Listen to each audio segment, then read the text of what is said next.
목사님 나오셔서 말씀 증거해 주시겠습니다.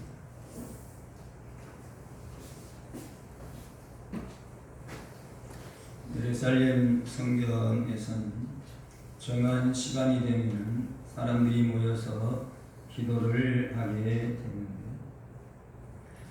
그곳에 나면서부터 못 걷게 된 한 사람이 사람들의 도움을 구하고 생활하고 있었습니다. 이를 만난 베드로와 요한도 기도를 가다가 사람을 만나서 그를 고쳐주게 되죠. 그러자 고침받은 그 사람이 걷기도 하고 뛰기도 하면서 하나님을 찬양합니다. 사람들은 그가 성전에 앉아서 미문에 앉아서 구걸하고 있던 못 걷는 사람인 줄 알았는데, 걸으며 뛰는 것을 보고서 심히 기이 여기며 놀라워합니다. 그러자 베드로는 이 사람이 걷게 된 것은 우리의 능력이 아니고 예수 그리스도의 권능이 그 이름으로 이 사람을 걷게 했다 하시고, 너희도 회개하고 돌이켜 죄 없이 함을 받으면 유쾌함을 얻게 될 것이다 라는 말을 합니다. 이 회개라는 말은 문어적인 의미는 생각을 바꾼다 하는 뜻으로, 자기가 옳다고 여겨왔던 모든 가치관과 생활 습관들을 버리고 새로운 것으로 바꾸는 전인격적인 변화를 뜻하는 말이라 합니다. 같이 쓰고 있는 돌이켜 라는 말도 회개라는 말과 함께 쓰여서 지난날의 신앙관을 바꾼 사람은 누구든지 예수 그리스도로 말미암아 구원을 가져오시는 하나님께로 믿음의 행동으로 돌이켜 전향해야 된다, 돌이켜야 한다 라고는 이중적인 방법으로 나타나는 말이라 합니다. 이 말을 이제 우리 개혁 성경에서는 혹은 개정판에서는 그렇게 번역을 하지 않았습니다만 회심이라는 말로 번역을 하기도 합니다. 사도행전 15장 3절에 저희가 교회의 전송을 받고 베네게와 사마리아로 다녀가며 이방인들의 죽게 돌아온 일을 말하여 형제들을 다 크게 기쁘게 하더라 한 말이 돌이켜 라는 말과 같은 말입니다.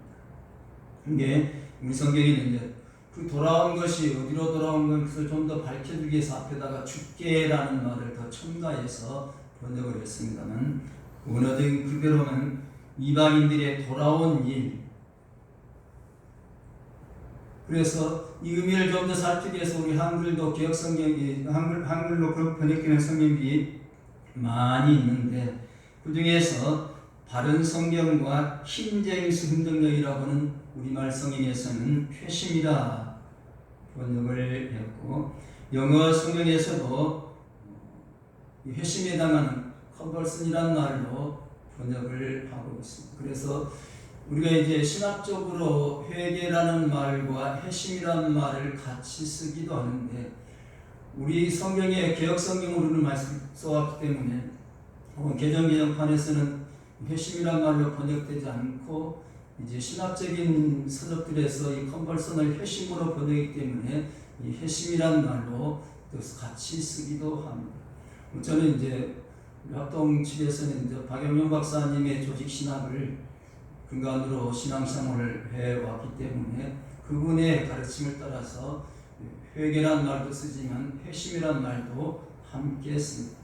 이 말이 우리 한글말로 번역된 성경에서도 회심으로 번역된 데도 있고 개종으로 번역된 데도 있고 믿었다 라는 말로도 번역이 됩니다. 컨버슨 자체가 회심, 신앙, 개종 여러 가지로 쓰여진 말. 요즘 영어 성경에서는 또 회심이라는 말을 컨버슨 말로 다른 말로 많이 쓰더라고요. 어쨌든 이런 전통에서 회심이라는 말로 써서 우리가 이제 조직신학적인 입장에서 구원 서적을 말할 때는 회심을 말하는데 그 회심이 회개와 박용 박사는 같은 제목에는 회심을 해놓고 내용에 들어가 보면은 회개와 같은 의미로 쓰고 있는 것을 봅니다.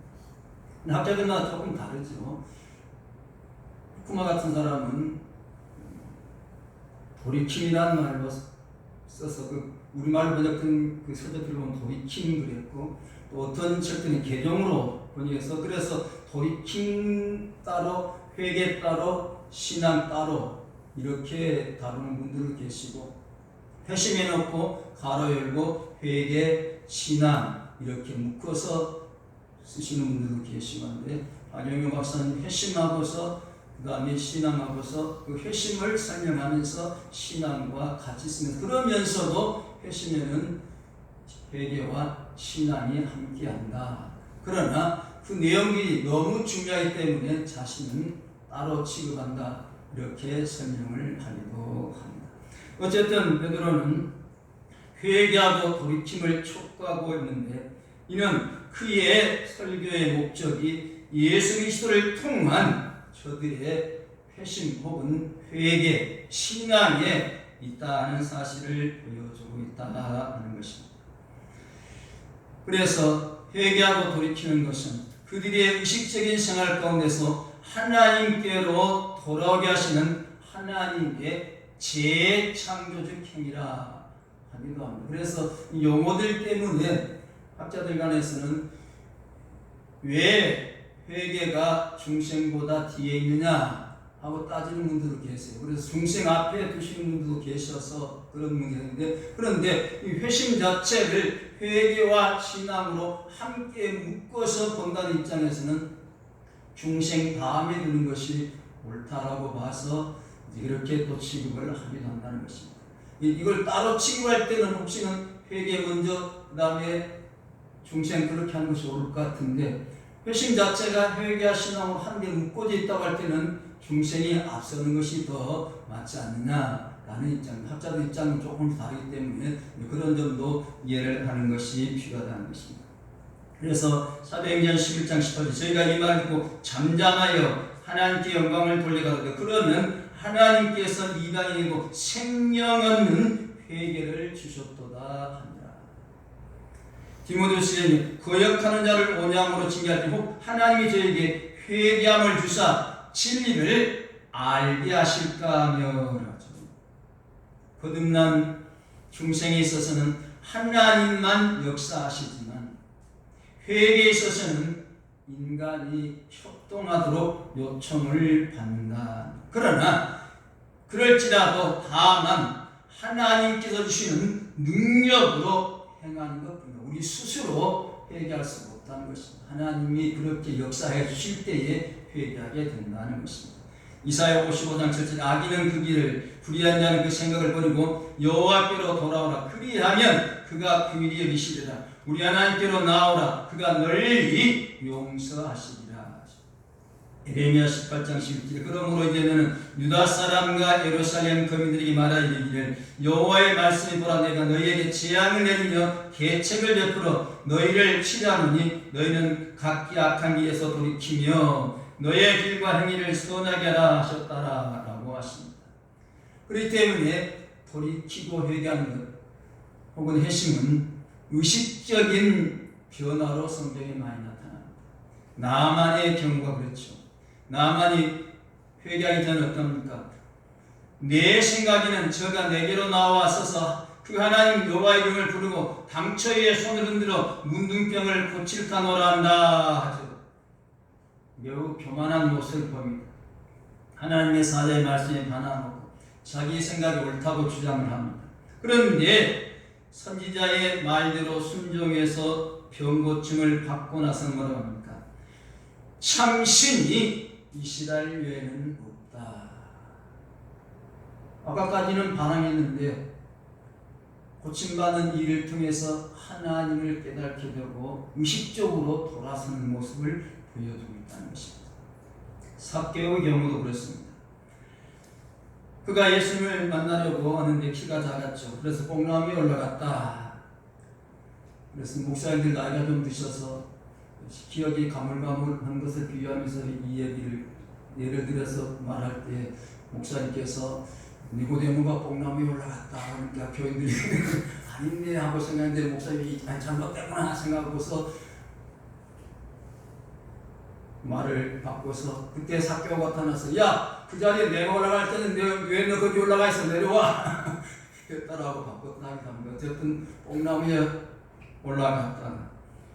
예수님께서 부르신 음성 듣고 그 집으로 모시고 만나고 회개하죠. 그리고 자기 소유를 가지고 다른 사람들에게 논할 것이고 내가 다른 사람들에게 토시한 것이면 4배나 갚겠습니다 라고 하죠. 거기에 대해서도 그가 그처럼 청결했다, 양심적으로 청결했다, 세리던 죄를 많이 했는데 그것은 청결했다 라는 입장에서 그런 말을 했다는 입장에서 보기도 하고 그거 얘기하고 또 그 많은 돈을 하나님의 사업을 위해서 쓰겠다라고 했다고도 하고 해석은 여러 가지가 있습니다만 어쨌든 그렇게 하죠. 그때 예수님께서 오늘 구원이 이 집에 이르렀다 하시죠. 그리고 그도 아브라함의 자손이라고 합니다. 아브라함은 자기만이 아니라 후손들까지 물질만이 아니라 영혼까지 복을 받도록 한 사람이죠. 그래서 회개하고 돌이키는 일이 이와 같은 귀중한 성관들 의식적으로 돌아옵니다. 중생은 모릅니다. 그러나 회개, 신앙은 의식적이라는 것입니다. 사울이 바울이 되는데도 똑같은 모습이 나타나죠. 사울에 대해서 스데반을 성곽에 내치고 돌로 치죠. 증인들이 옷을 벗어 사울이라는 청년의 발 앞에 두었습니다. 그래서 기독교를 핍박하는 선봉자가 그였죠. 그런데 회개하고 돌이켜서 예수 그리스도를 영접한 다음에 뭐라고 합니까? 자기의 범죄의 원인에 대해서 믿지 아니할 때에 알지 못하고 그리했었다라고 하는 것입니다. 그래서 그가 돌이켜 회개한 다음에는 밤에 새기는 신자들 벽에 달려가다가 후련히 부활하신 주님의 음성을 들으면서 시작되죠. 내가 어찌하여 나를 핍박하느냐 하는 음성이 주여 미시오니까 라고 하는 짤막한 대화 속에서 사울의 생애가 완전히 바뀌게 되죠. 그가 들은 주님의 첫 음성은 자신의 죄를 지적하시는 음성이 됐습니다.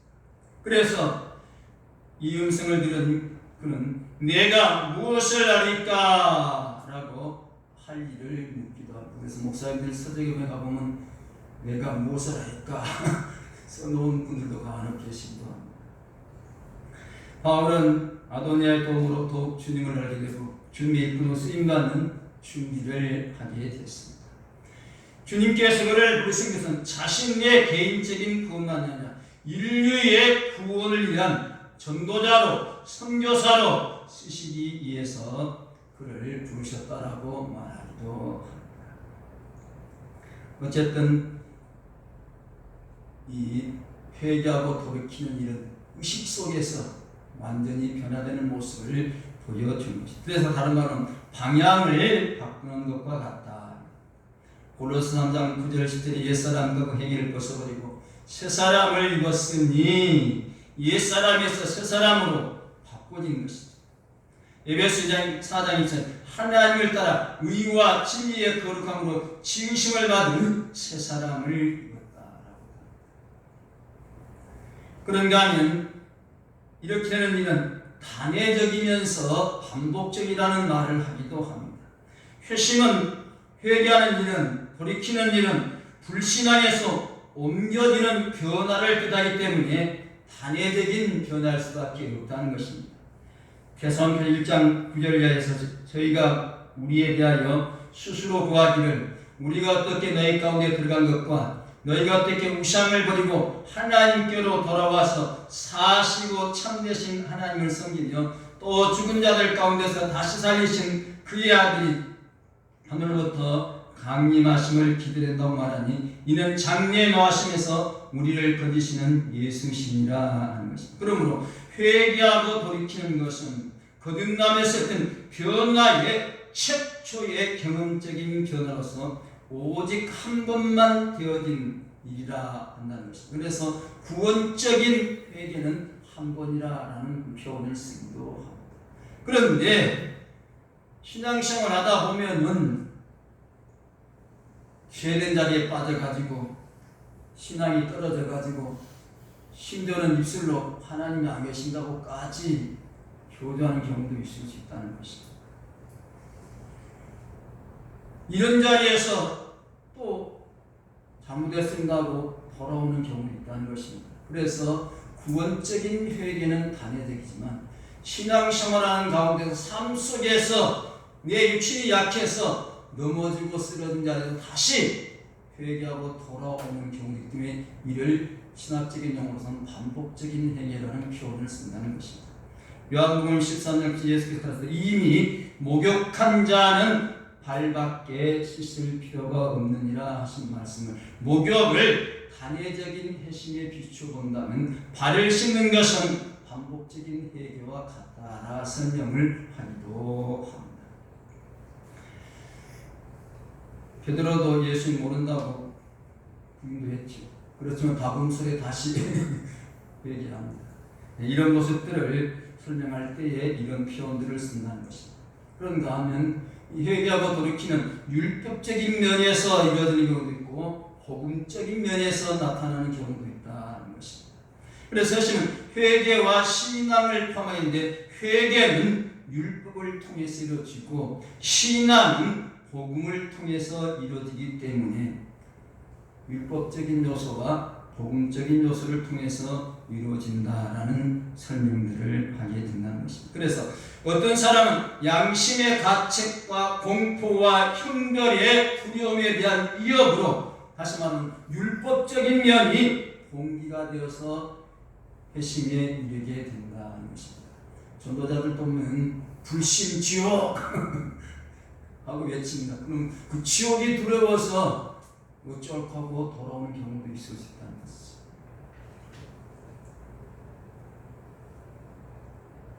사도행전 16장 27절에 간수가 자다가 깨어 옥문들이 열림을 쓰고 죄수들이 도망한 줄 생각 금을 빼어 자기라 그는 바울이 크게 소리하여 내 몸을 상하지 말라. 우리가 다 여기 있노라니. 간수가 등불을 달라고 해 뛰어들어가 무서워 떨며 바울과 실라 앞에 부복하고 저희를 데리고 나가 선생들아 내가 어떻게 하여야 구원을 얻으리하거늘 주 예수를 믿으라. 그리하면 너와 내 집이 구원을 얻으리라 하고 주의 말씀을 그 사람과 그 집에 있는 모든 사람에게 전하니 밤 그 시에 간수가 저희를 데려다가 그 맞은 자를 시키고 자기와 그 모습이 다 세례를 받았다. 주 예수를 믿으라. 그리하면 너와 내 집이 구원을 얻으리라고 하신 이 말씀을 그대로 받고 변화되는, 복음에 의해서 변화되는 경우도 있다는 것입니다. 그래서 어떤 사람은 고민 없이 복음 진리에 감화돼서 회개하고 돌이키는 자리에 이르게 된다는 것입니다. 무디아가 안식일에 장사하지 않아 광가에 모여서 기도하는 여성으로 나타났죠. 그가 믿게 된 동기는 그곳에 와서 설교는 바울을 통해서입니다. 바울이 설교할 때에 주께서 루디아의 마음을 열어주셨더라. 복음이 말씀을 들을 때에 우리를 변하게 한다는 것입니다. 그런데 이런 일도 어떤 사람은 그냥 빠르게 그 즉시로 일어나는 경우도 있고 천천히 일어나는 경우도 있어서 완급의 차이는 있다는 것입니다. 므낫세가 저가 환난을 당하여 그 하나님 여호와께 간구하고 그 열주의 하나님 앞에 크게 경배하여 기도한 고로 하나님이 그 기도를 받으시며 그 간구를 들으시사 저로 예루살렘에 돌아와서 다시 왕위에 거하게 하시며 므낫세가 그제야 여호와께서 하나님이신 줄을 알았더라. 그가 회개하고 돌이키던 55년을 통치하면서 하나님이 제일 싫어하는 우상 숭배를 했습니다. 점쟁이들을 분양하기도 했습니다. 성전을 우상 숭배의 장소로 만들기도 했습니다. 이러한 그가 회개하고 돌이키던 동기는 아수르 군대가 침범으로 쇠사슬로 불각되어서 바벨론에 끌려간 다음에 있게 됐죠.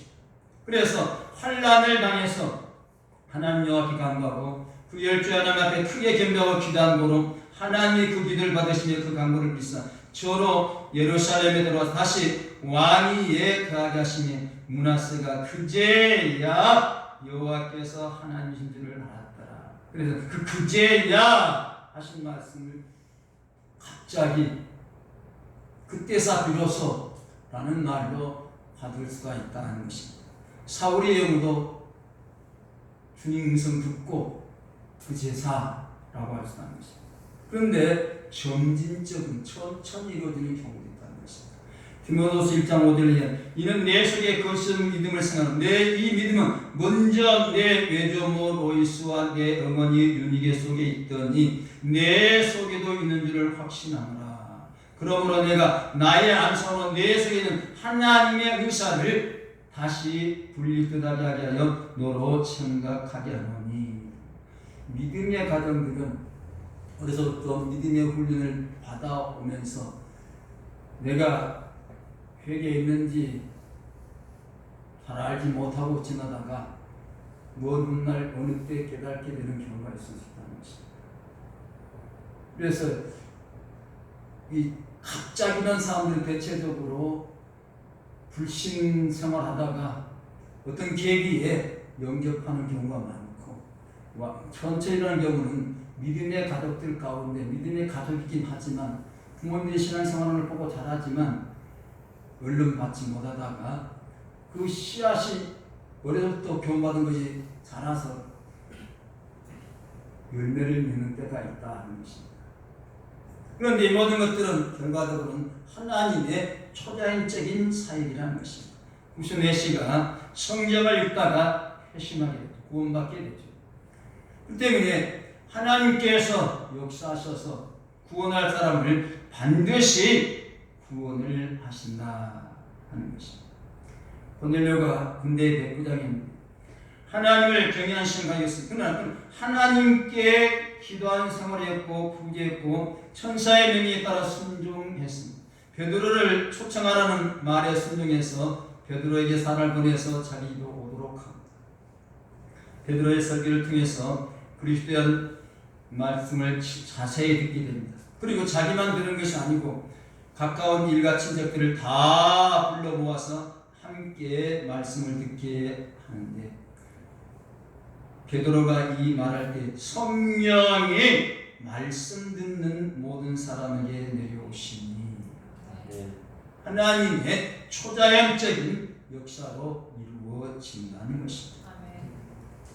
그러면서도 좀 넓게 말할 때는 국민적으로 회개하고 돌이키는 경우가 있죠. 요나의 선고를 받은 니네 백성들이 모습인데 또 심하게 엄격하게 다루시는 분들은 과연 니네 백성들이 회개했겠느냐, 일시적인 것이 아니겠느냐 하는 의문을 제시하기도 합니다만, 어쨌든 국민적으로 그것이 일시적인 회개가 됐든 참된 회개가 들어주는 회개하는 경우가 있다는 것입니다. 그러니까 아까 말씀은 일시적인 경우도 있을 수 있다는 것입니다. 그래서 씨앗을 뿌린 건 돌밭에 뿌렸다는 말씀을 갖고 즉시 기쁨으로 얻되 그 속에 뿌리가 없어 잠시 견디다가 말씀에 환난이나 핍박이 되는 곧 넘어지는 자라. 우리도 우리 주변에서 그런 말씀 많이 보는 모습 봅니다. 집회 같은 거 할 때 어떤 특별한 경우 받고 기뻐 뛰며 주를 찬양하겠네 하다가 방방 뛰는 것 같은데 어느 날 보면 도로 그 자리에 가 있어. 이런 부분도 있더니 이를 갖다가 일시적이라는 표현을 쓴다는 것입니다. 참된 구원의 자리에 이르는가 하는 것은 하나님만 아시죠. 그 사람이 일시적으로 그렇지만 또 성령께서 그 사람이 선택된 백성에는 회개케 하시겠죠.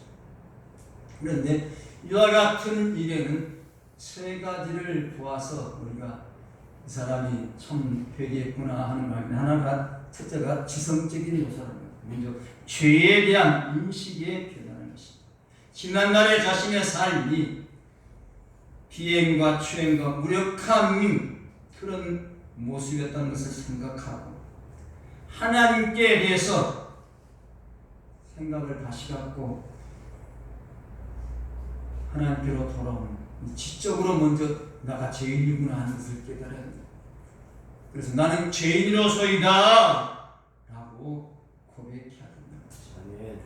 탕자 인생이 내가 하늘과 아버지께 죄를 얻었사오니 하고 죄인임을 아는 절차가 필요하다는 것입니다.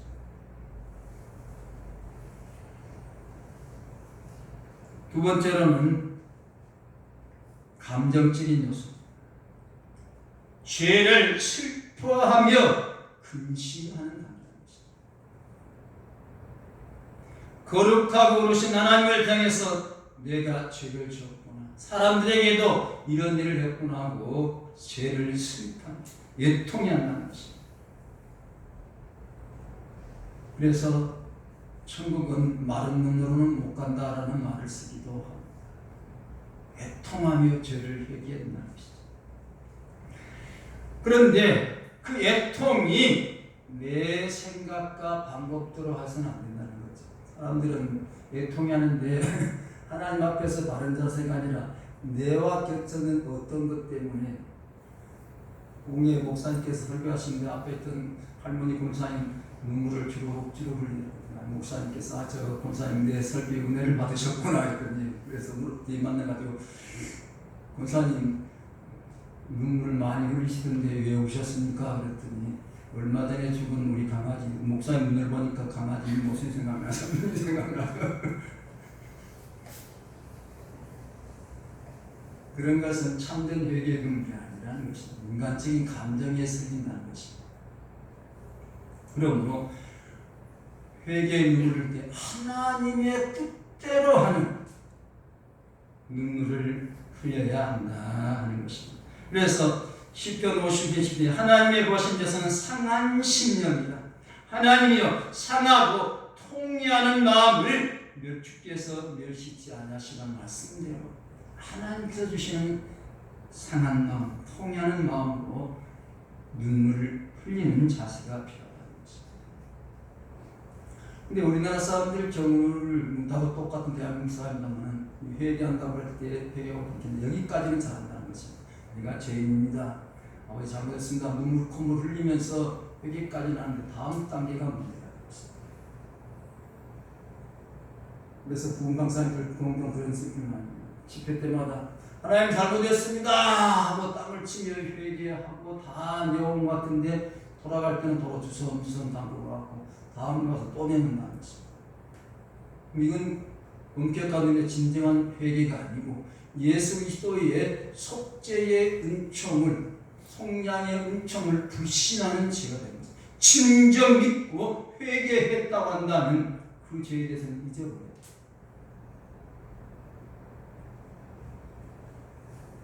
회개하고 용서받은 줄 있습니다 하면 또 와서 또 온다면 못 믿는다는 거예요.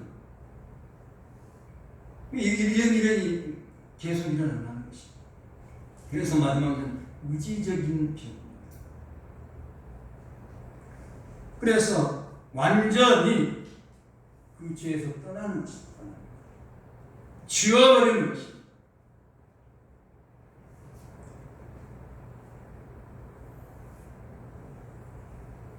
탕자가 죄를 깨달고 슬퍼한 것으로 끝났습니까? 아니죠. 뭐라고 합니까? 내 아버지에게는 양식이 풍족한 품꾼이 얼마나 많고 나는 여기서 죽여 죽는구나. 내가 일어나 아버지께로 가서 이르기를 아버지여 내가 너희가 아버지께 죄를 졌사오니 지금부터는 아버지의 아들이라 일컬음을 감당치 못하겠나이다. 나를 품꾼 안으로 부소서 하리라고 이에 일어나서 아버지께로 돌아가니라. 죄를 깨달고 슬퍼 탄식하며 외통했다면 거기서 멈추고 있는 것이 아니라 하나님께로 돌아와야 한다는 것입니다. 우리 목사님 자꾸 예배 시간마다 설교 시간마다 강조하는 것은 돌아오라 강조하는 또 그게 있다는 것입니다. 돌아오지 않으면 암만 가슴 치며 두들기며 회개해봐야 소용이 없다는 것입니다. 그래서 어떤 목사님 이분을 설명하기 위해서 강사님 강변에서 설교를 하고 계신데 문득 자리에 일어나더니 통곡기를 하면서 너는 지옥으로 갑니다 하고 가운데길로 쭉쭉 갑니다. 사람 유하게 쳐다보면 한참 가다가 다시 꼭 돌아더니 나는 이제 천국으로 갑니다 돌아섰답니다. 마치 회개는 그와 같다. 지옥으로 가던 우리가 방향을 바꾸어서 하나님께로 돌아오는 것, 의지적으로 결단하고 돌아오는 것, 이것이 진정한 회개요 회심이라는 것입니다. 그래서 너희가 회개하고 돌이켜 너의 죄 없이함을 받으라. 회개라는 방법을 통해서, 돌이키는 방법을 통해서 죄에서 떠나는 생활을 하는 것입니다. 이같이 하면 유쾌하게 되는 날이 주 앞으로부터 이를 것이요 주께서 또 너희를 위하여 예정하신 그리스도 곧 예수를 보내겠다고 말씀합니다. 회개하고 돌이키는 자는 죄 없이함을 받게 됩니다. 유쾌하게 된 날이 주 앞으로부터 이르게 된다고. 죄를 사함받는 것이 소극적인 결과라고 한다면 유쾌하게 되는 것은 적극적인 결과다. 죄를 회개했으니 이제 나 죄 회개했다 하고 끝나는 것이 아니라 그 뒤의 삶은 기쁨과 즐거움과 복락이 넘치고 주 안에서 진정으로 기뻐뜨는 천국을 소유한 백성으로 살게 된다는 것입니다. 유쾌하게 하는 때는 구원의 결정적인 때입니다. 우리가 예수 믿고 구원받았다 할지라도 종국적으로는 완전한 구원이 되지만 이제 믿음의 씨가 자라기 시작한 것입니다. 완성은 언제 된다고요? 주님 오셔야 돼요.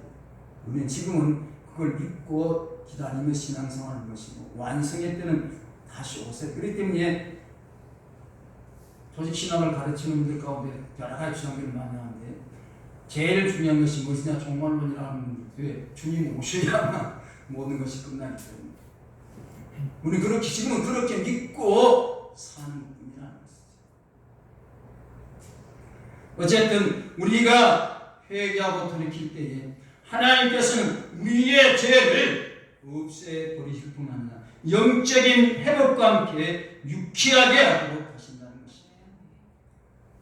회개하고 돌이키는 일, 굳은 죄들을 단련하기 하는 일에 힘들고 고통스럽게 있지만 하나님께서는 더 좋은 것을 우리를 위해서 예비하신 줄을 알고 우리와 함께 하시고 성령 안에서 붙들어 인도하시고 복되게 하시고 날마다의 삶이 기쁨이 넘치는 삶으로 만들어 주시는 줄로 믿습니다. 그런데 우리 삶은 그렇지 못할 때가 종종 있어요. 어쩌면 우리 한국 사람들의 신앙은 사순절 동안에 십자가에 매달려 있는 신앙이 강하다는 말을 하기도 합니다. 예수님 십자가 중요한 것도 사실이지만 이제 그 예수님께 내 죄를 짊어지고 십자가에 죽으시고 나를 구원해 주셨으니 이제는 하나님 앞에서 기뻐하며 즐거워 천국을 바라보면서 감사하면서 사는 삶이 더 중요하다. 그렇기 때문에 사순절을 지낼 때도 주일날은 숫자에 넣지 않는 이유는 나를 보내신 주님을 주일날 찬양하면서 기쁨과 즐거움 복락을 누리라는 것입니다. 그렇기 때문에 십자가를 잊어버려서는 안 되지만 그 십자가를 바탕으로 깔고 기쁨과 즐거움과 감사가 넘치는 삶을 살아야 합니다. 천국의 복락을 바라보는 삶을 살아야 합니다. 유쾌하게 되게 하신 하나님 은총에 감사하는 삶을 살아야 한다는 것입니다. 호세아 선지자가 여호와를 알자 힘써 여호와를 알자 그의 나오시는 새벽빛같이 일침하니 비와 같이 땅을 적시는 늦은 비같이 우리에게 임하리라 하시는데요. 이루어질 것을 믿고 감사 찬양할 수 있는 우리들이 되어야 할 줄로 믿습니다. 예정하신 그리스도를 보내신다고 했습니다. 우리는 지난날 초림의 예수님 기다리고 우리 오셨고 십자가 지셨습니다. 우리는 다시 오실 예수님 재림의 예수님을 기다리고 있습니다. 그래서 우리는 이제 다시 오시는 주님을 기다립니다. 주님께서 다시 오실 때에 만유가 회복된 완성된 하나님의 나라에서 누리게 될 미래의 혜택이 있음을 기억하시고 회개하고 돌이켰더니 이러한 유쾌함을 주고 앞으로는 더 큰 은혜와 복을 주실 걸 믿고 확신하는 우리가 되어야 할 줄로 믿습니다. 그래서 하늘을 나신 예수님께서는 하나님의 우편에 앉아 계시다가 이 세상 마지막 날에 심판주로서 영광 가운데 재림하실 것인데 전능하시며 역사의 주관자이신 하나님의 계획과 결정한 것이므로 절대 번복됨이 없이 정하신 때가 되면 반드시 이루어질 것이다. 옥스퍼드 주석에서는 이 부분을 이렇게 주석을 하도록 그렇습니다. 우리 장로교 특별히 개혁주의 쪽에서 성도의 견인에서 믿는데 이걸 알미니안 쪽에서는 믿지 않죠. 우리는 이걸 확신합니다. 왜? 주님께서 우리를 십자가상에서 구원을 완성하시기 때문에 예수를 진정으로 믿는 사람의 구원도 완성하는 것입니다. 그래서 회개하고 돌이킨 자에게 유쾌함 다시 죄인의 예수님 오셔서 우리를 데려가실 줄로 믿습니다. 이 약속 믿고 또 믿음의 국께서는 모두가 도래할 줄 믿습니다. 하나님 감사합니다.